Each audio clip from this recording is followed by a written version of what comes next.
দখলদার ইসরায়েলি বাহিনী এবং ইরান পুরোদমে যুদ্ধ চলছে। জানিয়ে দিব হাতে থাকা সর্বশেষ আপডেট আন্তর্জাতিক সংবাদ। প্রথমেই সংবাদ শিরোনাম। দ্বন্দ্ব মিডিয়া সম্পর্ক পুনরুস্থাপনে ইরান সৌদির সতর্ক প্রয়াস। এরপর জানিয়ে দিব ভয়ঙ্কর ক্ষেপণাস্ত্র নিয়ে যুক্তরাজ্যের খুব কাছে রাশিয়ার যুদ্ধ জাহাজ।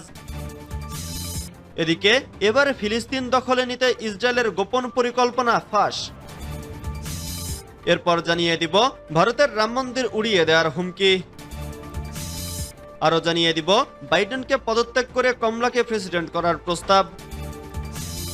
সর্বশেষ জানিয়ে দিব অবতরণের সঙ্গে সঙ্গে যুক্তরাষ্ট্রের বিমানে গুলি। এতক্ষণ শুনছিলেন সংবাদ শিরোনাম, এবারে বিস্তারিত। তবে অনুরোধ থাকবে ভিডিওটিতে একটি লাইক করবেন এবং কমেন্ট করে জানিয়ে দিবেন কোন জেলা থেকে আপনি আমাদের এই ভিডিওটি দেখছেন। দ্বন্দ্ব মিডিয়া সম্পর্ক পুনরুস্থাপনে ইরান ও সৌদির সতর্ক প্রয়াস। কয়েক দশক ধরে ইরান ও সৌদি আরবের মধ্যে বৈরী সম্পর্ক বিরাজ করছে। তবে গত বছর চীনের মধ্যস্থতায় কূটনৈতিক সম্পর্ক পুনরুস্থাপনের পর দেশ দুটি সেই বৈরী সম্পর্ক থেকে অনেকটাই বেরিয়ে এসেছে বলা যেতে পারে। আর মধ্যপ্রাচ্যের এই দুই দেশের সাম্প্রতিক সময়ের কূটনৈতিক আদান প্রদান এমন ইঙ্গিত দেয় যে সম্পর্ক গভীর করতে চায় তারা। যেমন ইরানের পররাষ্ট্রমন্ত্রী আব্বাস আরাগচির সর্বশেষ সৌদি সফরের কথা বলা যেতে পারে। সফরে তিনি সৌদি আরবের ক্রাউন প্রিন্স মোহাম্মদ বিন সালমানের সঙ্গে সাক্ষাৎ করেন।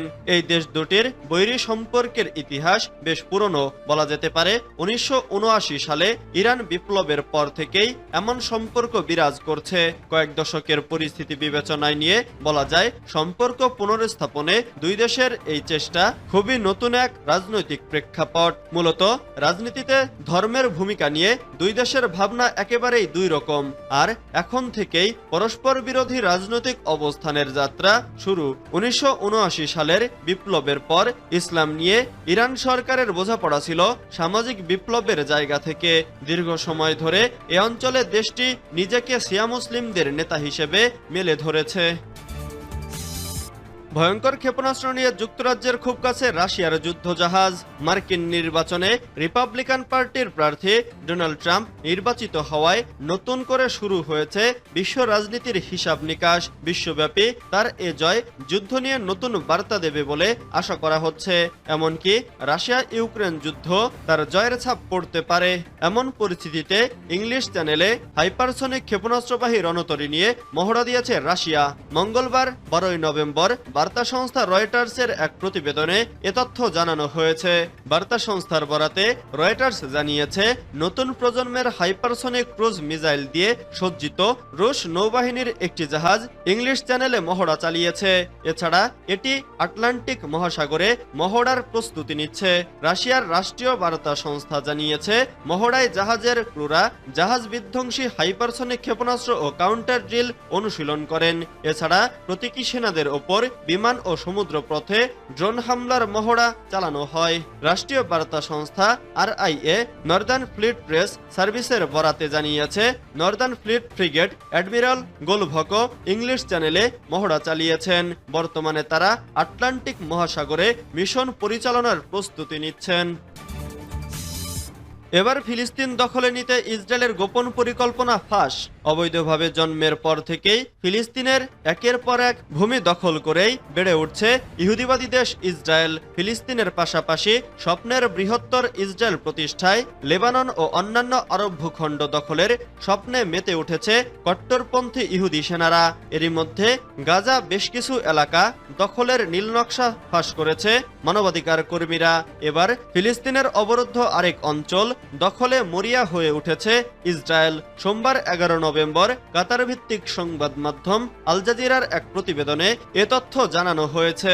আগামী বছরের শুরুতে সদ্য নির্বাচিত মার্কিন প্রেসিডেন্ট ডোনাল্ড ট্রাম্পের দায়িত্ব গ্রহণকে সামনে রেখে অধিকৃত পশ্চিম তীরকে ইসরায়েলের সঙ্গে সংযুক্ত করতে প্রস্তুতির নির্দেশ দিয়েছেন ইসরায়েলের কট্টর ডানপন্থী বলে পরিচিত অর্থমন্ত্রী বেজালেল স্নোরিস।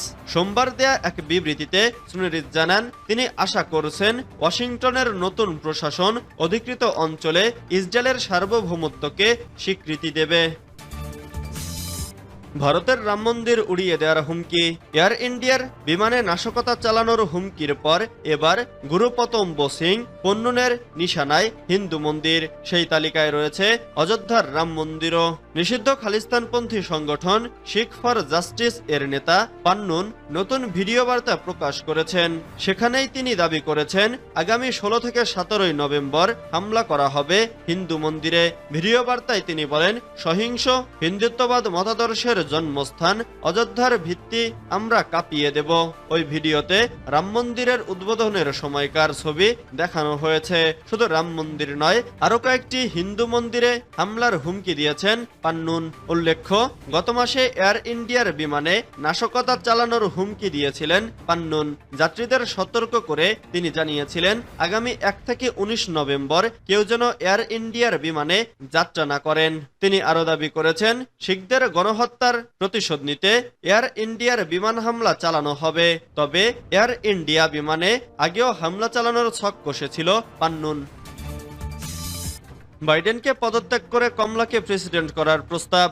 সম্প্রতি এক বিতর্ক সভায় মার্কিন প্রেসিডেন্ট জো বাইডেনকে ইস্তফা দেওয়ার আহ্বান জানিয়েছেন তারই প্রশাসনের সাবেক কর্মী জামাল সিমন্স। তিনি বলেন বাইডেনের উচিত প্রেসিডেন্ট পদ থেকে ইস্তফা দেয়া। এতে কমলা হ্যারিস 47তম মার্কিন প্রেসিডেন্ট হিসেবে কাজ করার সুযোগ পাবেন। এর মধ্য দিয়ে যুক্তরাষ্ট্রের নারী প্রেসিডেন্ট হওয়ার পথ সুগম হবে। রোববার মার্কিন গণমাধ্যম সিএনএন আয়োজিত এক বিতর্ক সভায় এই মন্তব্য করেন তিনি।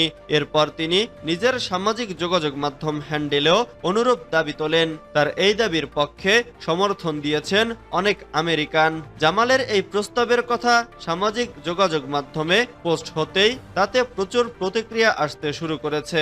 তাদের মধ্যে অনেকেই সহমত প্রকাশ করেছেন জামালের সাথে, তবে কেউ কেউ আবার ভিন্নমত পোষণ করছেন। উল্লেখ্য, এবারের প্রেসিডেন্ট নির্বাচনে ট্রাম্পের কাছে পরাজিত হয়েছেন কমলা, তবে প্রশাসনিক ক্ষেত্রে যথেষ্ট অভিজ্ঞতা রয়েছে কমলার। বাইডেনের আমলে ভাইস প্রেসিডেন্ট থাকাকালীন বিভিন্ন সময়ে তা প্রমাণ করেছেন তিনি। এমনকি এবারের নির্বাচন থেকেও বাইডেন সরে দাঁড়ানোর পর দলীয় প্রার্থী হিসেবে কমলার নাম প্রস্তাব করেছিলেন বাইডেন নিজেই।